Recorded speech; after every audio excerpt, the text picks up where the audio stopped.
pemirsa, berjumpa lagi bersama saya dalam pembahasan buku Bersama Tuhan di Waktu Fajar. Buku ini ditulis oleh Nyonya Ellen G. White. Buku ini menceritakan dengan doa dan bimbingan darinya.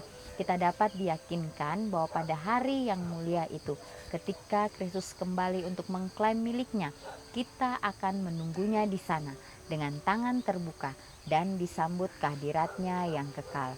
Inilah janji indah Kristus bagi masing-masing kita.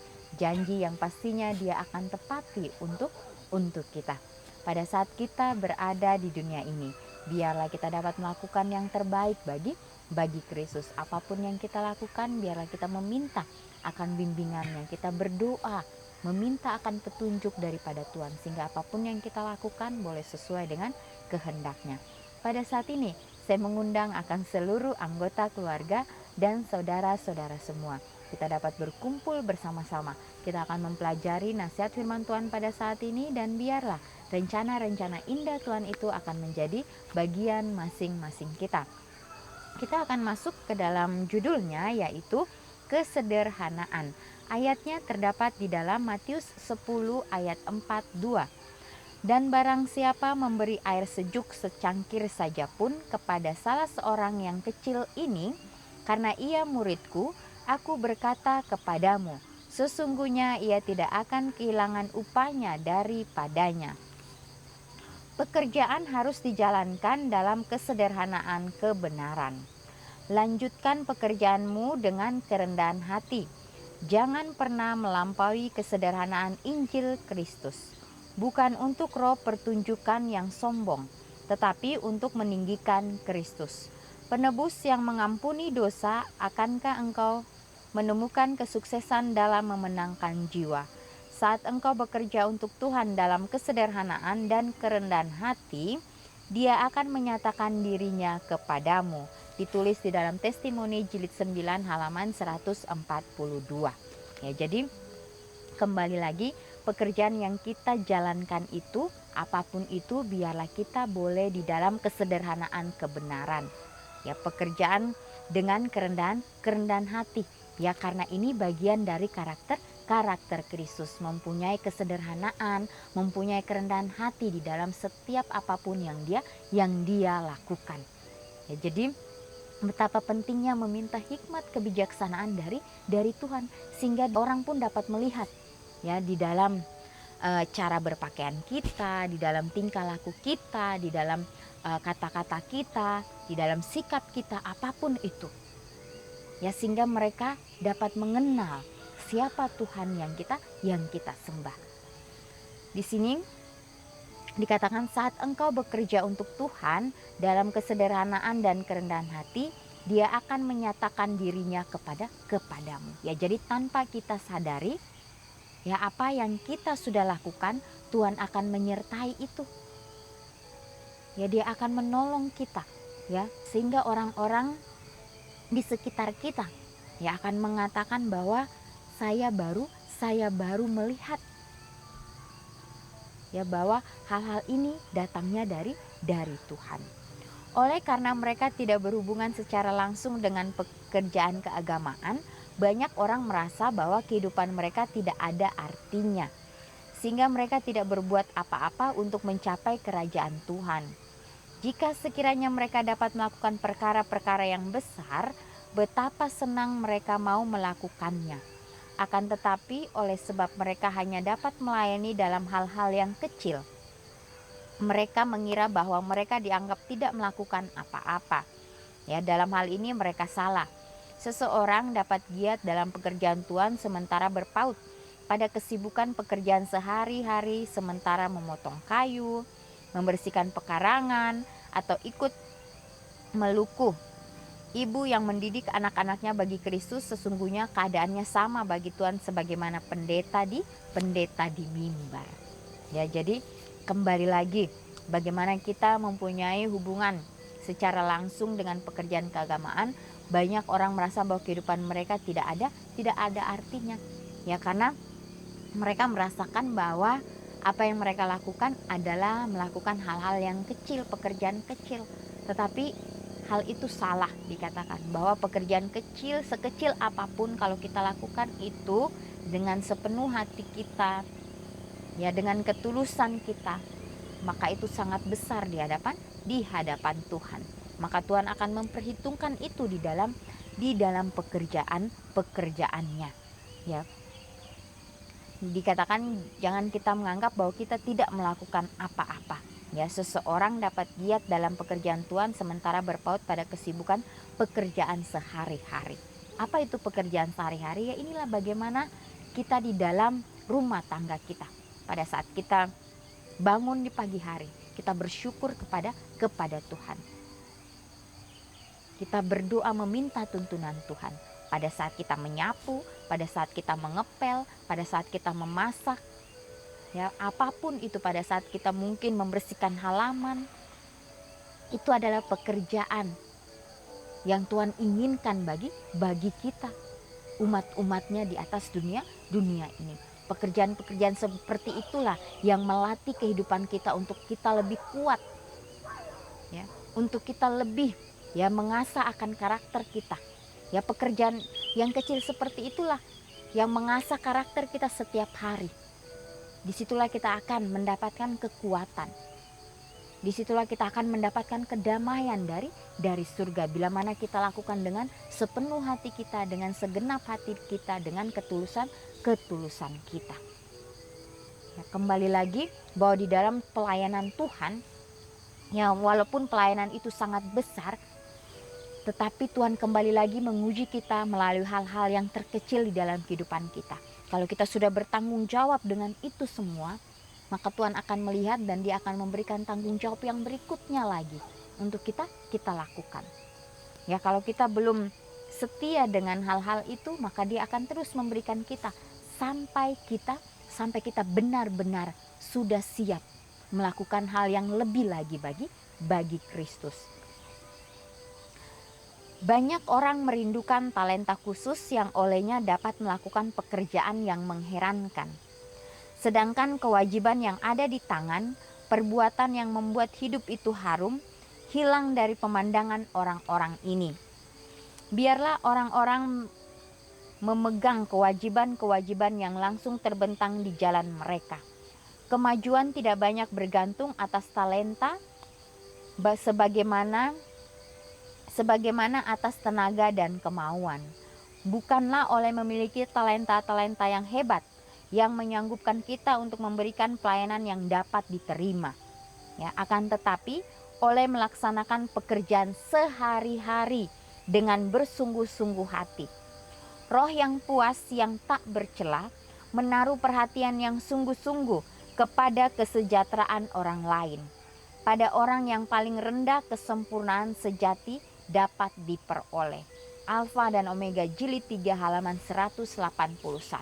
Ya, jadi kembali lagi ditekankan kepada kita, oleh pekerjaan sehari-hari itulah yang akan membuat kita tegar, yang akan membuat kita bersungguh-sungguh di dalam setiap pekerjaan kita. Dikatakan pada orang yang paling rendah kesempurnaan sejati dapat diperoleh. Kembali lagi mempunyai roh kerendahan hati. Ya, walaupun mungkin kita akan dikucilkan, walaupun mungkin kita akan dihina, walaupun mungkin kita akan dikata-katain, ya, tetapi kita tahu bahwa apa yang kita lakukan ini adalah tugas dari Tuhan. Ya, tugas dari Tuhan itu baiklah kita lakukan itu dengan sebaik-baiknya.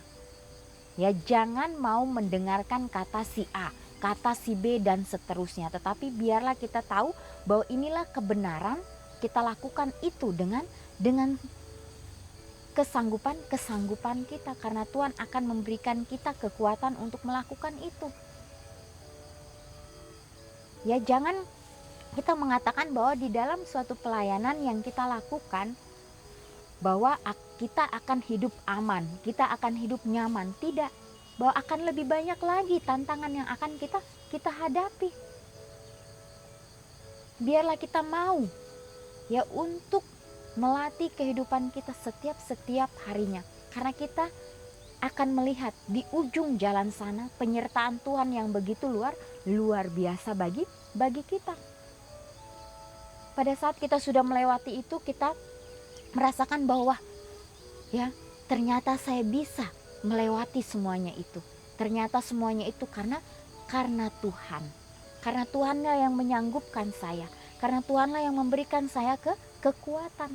Ya, jadi jangan pernah kita malu dengan pekerjaan yang sederhana sekalipun di dalam kehidupan kita. Ya, tapi pada saat Tuhan melihat bahwa kita mau untuk dilatih dari hal-hal terkecil itu, dan kita meminta akan tuntunan Tuhan, maka itu akan menjadi bagian kita. Ya, pada saat kita melakukan, mungkin dalam kesederhanaan ini jangan sampai kita juga sembrono. Ya, di dalam kesederhanaan yang kita lakukan, di dalam setiap apapun, biarlah itu akan terlihat. Ya, bahwa pada saat kita sudah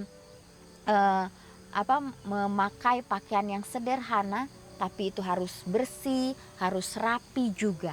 Ya, jangan sampai kesederhanaan itu ya dilihat kok sembrono. Tetapi dalam kesederhanaan itu biarlah ya bagaimana kembali lagi kita meminta hikmat dari Tuhan. Karena Tuhan tahu apa yang harus kita lakukan di dalam setiap langkah-langkah kehidupan kita. Di sini dikatakan, banyak orang merindukan talenta khusus yang olehnya dapat melakukan pekerjaan yang mengherankan. Sedangkan kewajiban yang ada di tangan, mereka tidak dapat perbuat itu dengan sebaik-baiknya. Ya, jadi jangan sampai ya kita jatuh lagi ke dalam berbagai-bagai jerat daripada si jahat. Dikatakan banyak orang merindukan talenta. Ya, talenta yang besar. Ya, tetapi itu mereka tidak gunakan dengan sebaik-baiknya. Ya, kembali lagi, ya si jahat dapat menggunakan itu untuk melakukan pekerjaannya yang tidak sesuai dengan kehendak Tuhan. Jadi setiap pekerjaan apapun yang sudah diberikan kepada kita, tanggung jawab yang sudah diberikan kepada kita, kembali lagi biarlah kita menyerahkan itu hanya kepada Tuhan. Ya, mungkin pada saat ini Tuhan sudah memberikan kita tanggung jawab yang besar. Biarlah kita boleh melakukan itu dengan sepenuh hati kita. Boleh melakukan itu dengan kejujuran, dengan ketulusan, dengan bimbingan yang dari Tuhan saja. Ya, walaupun banyak orang-orang yang akan menentang kita, tapi kalau kita tahu itu adalah kebenaran, ini adalah jalan yang sudah benar, baiklah kita lakukan itu. Ya, maka orang itu pun akan melihat dan mereka pastinya akan tersentuh juga. Walaupun hati mereka keras, sekeras apapun, pasti mereka mempunyai hati nurani di dalam kehidupan mereka, sehingga mereka dapat melihat mana hal yang benar, mana hal yang salah di dalam kehidupan mereka. Ya, jadi barang siapa memberi air sejuk secangkir saja kepada salah seorang yang kecil ini, dia sudah melakukan itu untuk aku, yaitu dia sudah melakukan untuk Tuhan. Ya, jadi Tuhan tidak melihat hal yang besar dulu yang kita lakukan, tetapi hal yang kecil yang kita lakukan dengan sepenuh hati. Dia akan melihat itu dan dia akan ya memberikan kita ya kedamaian di dalam kehidupan kita. Di sini juga dikatakan, jika sekiranya kita dapat melakukan perkara-perkara yang besar, betapa senang kita melakukannya untuk Tuhan. Akan tetapi oleh sebab mereka hanya dapat melayani dalam hal-hal yang kecil, mereka mengira bahwa mereka dianggap tidak melakukan apa-apa. Ya, jadi pekerjaan, jangan sampai kita yang merasa bahwa kita melakukan hal yang kecil, yang sederhana, bahwa itu tidak ada apa-apanya. Tetapi di mata Tuhan itu adalah hal yang sungguh besar. Ya, karena dia tahu apa yang harus dia berikan kepada masing-masing kita. Ya, kembali lagi pada saat Yesus berada di dunia ini, apakah Yesus langsung melakukan hal yang besar? Tidak. Ya, Yesus harus hidup ya di keluarga Yusuf dan Maria, di keluarga yang sangat sederhana pada saat itu. Dia harus bekerja setiap hari. Bagaimana dia membantu ayahnya di pertukangan kayu. Dia bekerja dengan sebaik-baiknya. Apapun yang dia lakukan itu dengan sepenuh hatinya. Ya, ada saat-saatnya Yesus juga mengalami bahwa apa yang dia lakukan, apa yang dia kerjakan, mungkin dia merasa bosan. Tetapi di dalam kebosanannya bagaimana dia menggunakan waktunya untuk pergi ke suatu tempat di alam terbuka, disitulah dia berkomunikasi dengan bapaknya. Sehingga bapaknya kembali lagi memberikan dia kekuatan, memberikan dia kedamaian. Sehingga pekerjaan yang dia lakukan setiap harinya, dia dapat lakukan itu dengan sukacita. Bagaimana dia menyanyikan lagu-lagu dari firman Tuhan. Bagaimana dia mengingat lagi bagaimana penyertaan Tuhan terhadap dirinya. Ya, inilah yang kita lakukan di dalam kehidupan kita setiap hari. Ya, 30 tahun Yesus berada di rumah tangganya untuk melakukan pekerjaannya sehari-hari. 30 tahun. Ya, mungkin dari kita ya sudah belasan tahun, mungkin kita sudah keluar dari rumah, atau kita sudah pergi mencari ilmu atau mencari pekerjaan. Tapi walaupun kita berada jauh dari keluarga kita, biarlah kita kembali mengingat akan nasihat firman Tuhan ini. Sehingga walaupun kita jauh, tetapi pekerjaan-pekerjaan yang kecil sekalipun kita dapat lakukan di luar sana. Sehingga kita juga dapat menjadi berkat. Ya, biarlah kembali lagi kita mau melatih kehidupan kita seperti Kristus. Untuk selalu memandang kepada Dia, menjadikan Kristus sahabat sejati kita. Apapun yang kita lakukan, biarlah kita selalu meminta akan tuntunannya. Ya pemirsa, kembali lagi komitmen demi komitmen yang kita sudah buat saat ini. Biarlah kita selalu ingat itu dan kita dapat lakukan itu di dalam kehidupan kita setiap harinya. Biarlah kita juga dapat berdiri di atas prinsip kebenaran Kristus, prinsip yang tidak tergoyahkan dengan apapun. Kembali lagi kita dapat mempunyai iman seperti Kristus, iman yang selalu bergantung kepada Bapaknya yang di surga. Ya pemirsa, inilah nasihat firman Tuhan pada saat ini. Biarlah kita mau membuka akan hati kita. Bila mana Roh Kudus mengetuk akan pintu hati kita, kita katakan, ya Bapa, inilah aku. Pakailah aku sesuai dengan kehendak-Mu.